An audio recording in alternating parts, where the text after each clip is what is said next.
வணக்கம் கிருஷ்டி. சென்னை கொளத்தூர் ராஜமங்கலம் சிவசக்தி நகர் 1வது தெருவை சேர்ந்தவர் சந்திரன். இவரது கணவர் மாணிக்கம் மற்றும் மகன் ராஜேஷ் உடன் வசித்து வருகிறார்.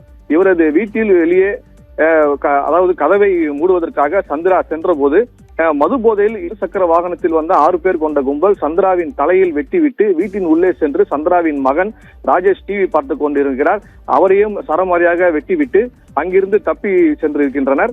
ரத்த வெள்ளத்தில் இருந்த இருவரையும் அக்கம் பக்கத்தினர் மீட்டு கொளத்தூரில் உள்ள பெரியார் நகரில் உள்ள அரசு மருத்துவமனைக்கு அனுப்பி வைத்திருக்கின்றனர். இதில் தாய் சந்திராவுக்கு தலையில் காயம் ஏற்பட்ட நிலையில் மகன் ராஜேஷுக்கு கை, தோள்பட்டை, தலை, காது பகுதியில் பலத்த வெட்டு ஏற்பட்டிருக்கிறது. அவர்கள் சிகிச்சை பெற்று வருகின்றனர். இது குறித்து தகவல் அறிந்து வந்த ராஜமங்கலம் போலீசார் வழக்கு பதிவு செய்து விசாரணை செய்ததில் அதாவது 20 வயது மதிக்கத்தக்க 6 பேர் கொண்ட கும்பல் என்று சந்திரா வீட்டின் உள்ளே ஆகாஷ் என்ற நபரை தேடி வந்த நிலையில் அவர்கள் இல்லாத காரணத்தால் ஆத்திரமடைந்த மது போதையில் தாய், மகன் வெட்டிவிட்டு தப்பி சென்றது தெரிய வந்துள்ளது.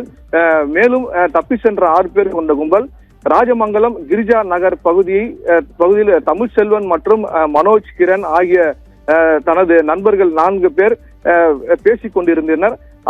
அவர்களிடமும் அந்த வழியாக வந்தவர்கள் கூட்டாக சேர்ந்து நீங்கள் தானா என்னை கேட்டு மனோஜை பீர் பாட்டிலால் அடித்திருக்கின்றனர். இதில் அருகில் இருந்த நபர்கள் ஓடிவிட்ட நிலையில் உடன் இருந்த தமிழ்செல்வனை சரமாரியமாக வெட்டிவிட்டு அங்கிருந்த 6 பேர் கொண்ட கும்பல் இருசக்கர வாகனத்தில் தப்பி சென்றனர்.